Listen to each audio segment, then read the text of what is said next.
Le premier mot qui me vient à l'esprit, c'est responsabilité. Et ce qui me reste aussi, c'est cette fierté de représenter la principauté quand on jouait.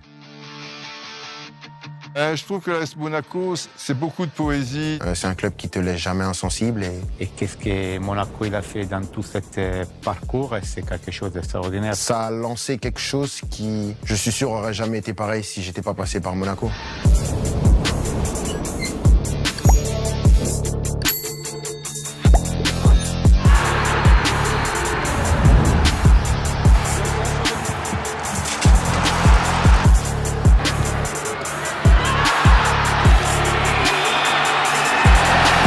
De Maro pour marquer le 4e but monégasque.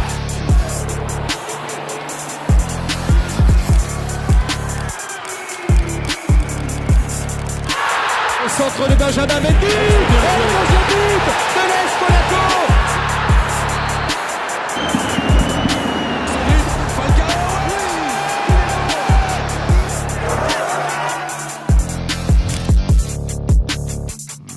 Monaco il a une grande histoire.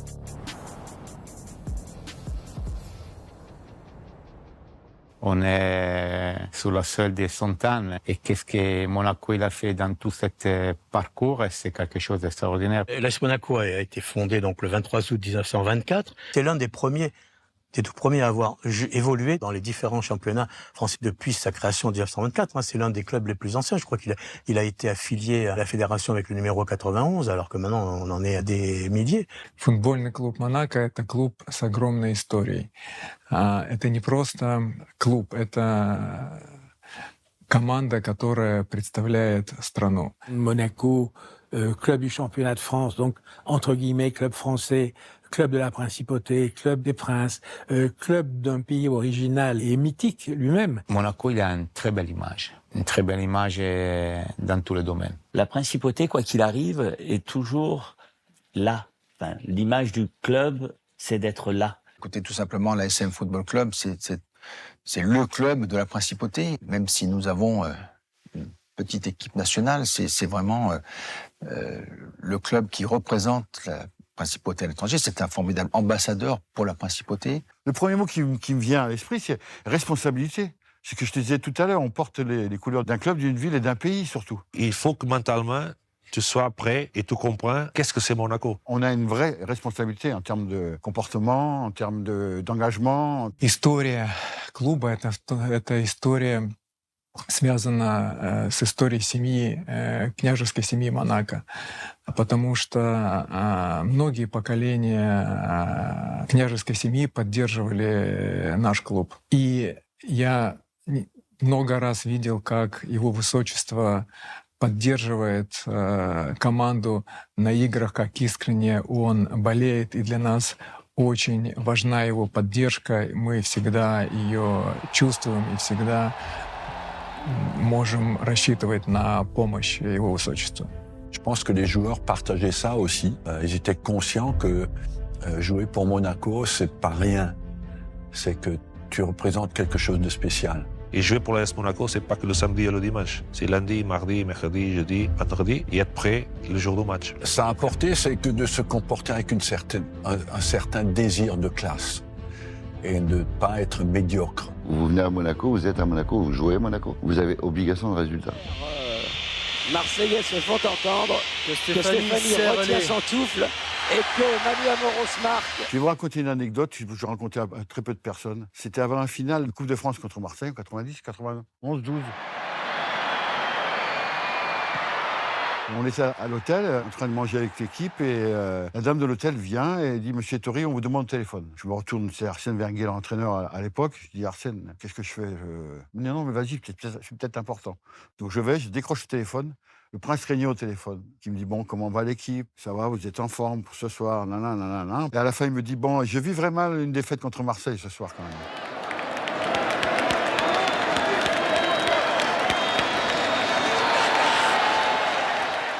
La relation, c'est le numéro 1 des supporters, déjà. Les souverains étaient tout à fait passionnés par le sport en général, par le football en général, et plus particulièrement par l'AS Monaco, parce que c'était leur club, leur gène, leur ADN. J'étais très jeune, lorsque mes parents m'ont inscrit à l'école de football, à l'ASM. On avait à l'époque, non seulement les éducateurs sont venus bien après, mais il y avait les joueurs professionnels qui étaient nos entraîneurs. Pour nous, c'était merveilleux d'avoir les joueurs de l'équipe première qui prenaient de leur temps pour nous entraîner et pour nous apprendre le football. Mais ça a toujours été, je trouve, un club très familial. C'était un club familial et on était amis avec beaucoup de familles là-bas. Il y a une chose qu'on a à l'AS Monaco et que j'ai eu la chance de voyager, de faire des choses, c'est que c'est un club qui est vachement famille. C'est la grande famille. Il y a eu le prince Régnier qui a évidemment été le principal moteur au début.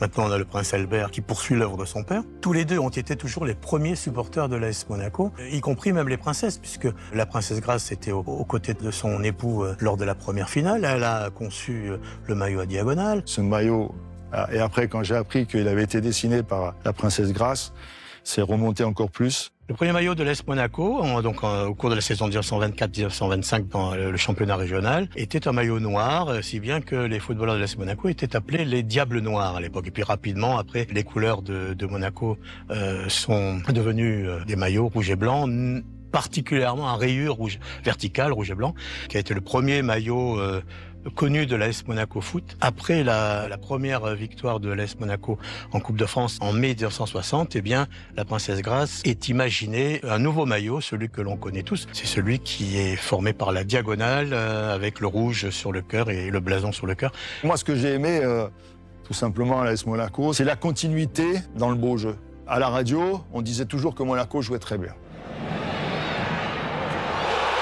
Donc ça, c'était, je dirais, un premier critère qui pouvait m'amener à signer à l'AS Monaco. L'idée du jeu et de la qualité de jeu était toujours fondamentale. Ça a commencé avec Lucien Leduc dans les années 60, Lucien Leduc 77-78 et jusqu'en 80. Après Gérard Banide était aussi quelqu'un qui aimait que son équipe joue bien, donc c'est resté ancré. Dans la formation, c'était quasiment une obligation, donc normal que ça soit resté dans l'ADN du club. Et avec toujours du jeu, toujours de la qualité joueur. Ce sont toujours des équipes qui ont joué au ballon et j'espère que dans le temps et dans le futur, ça le restera.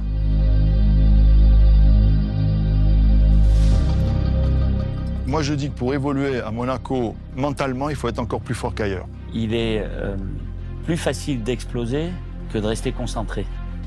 Pour rester concentré à l'AS Monaco quand on arrive d'Auxerre, où il fait nuit à 1h30 de l'après-midi, où il n'y a pas de tentation, mais à l'AS Monaco, c'est pas pareil. Il y a des pièges à tous les coins de rue, en principauté, on le sait. Hein, donc, La Dolce Vita, avec la beauté, les sorties, tout ce qui peut tendre un petit peu à s'éparpiller, à se laisser aller. Il faut faire attention à Monaco.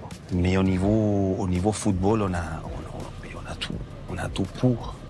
Et devenir ou être un joueur au niveau pro excellent. Ici, jouer au football pour profiter de toute la qualité de vie à Monaco. On vient pour s'imposer, on vient pour durer également. On était bien à Monaco, voilà. C'est-à-dire que tu n'avais pas, si tu veux, la pression que tu peux avoir dans un autre club. Les avantages font partie des inconvénients, les inconvénients font partie des avantages aussi. Prendre un joueur à Monaco, c'est pas prendre un joueur à Marseille, à Lyon ou à Paris. Au-delà de la qualité du joueur. Le joueur qui réussit à Monaco peut réussir n'importe où ailleurs. Monaco, par rapport au club étranger, il y a cette idée que c'est lui qui passe par rapport à l'AS Monaco, après peut monter le niveau dans des clubs de Manchester, Bayern, la Juve, Milan, le Real. Alors quand on dit ça, les gens ne comprennent pas trop. Oui, il n'y a pas beaucoup de pression, il n'y a pas beaucoup de pression de supporters, de pression médiatique. Mais justement, c'est parce qu'il n'y a pas un environnement qui est propice à se dépasser.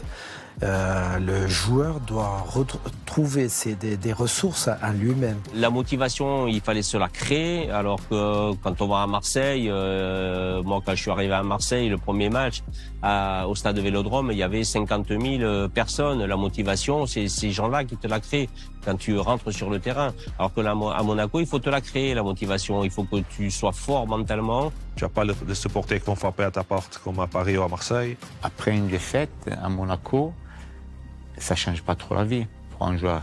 Ça ne change pas trop la vie pour un dirigeant. À Marseille, par exemple,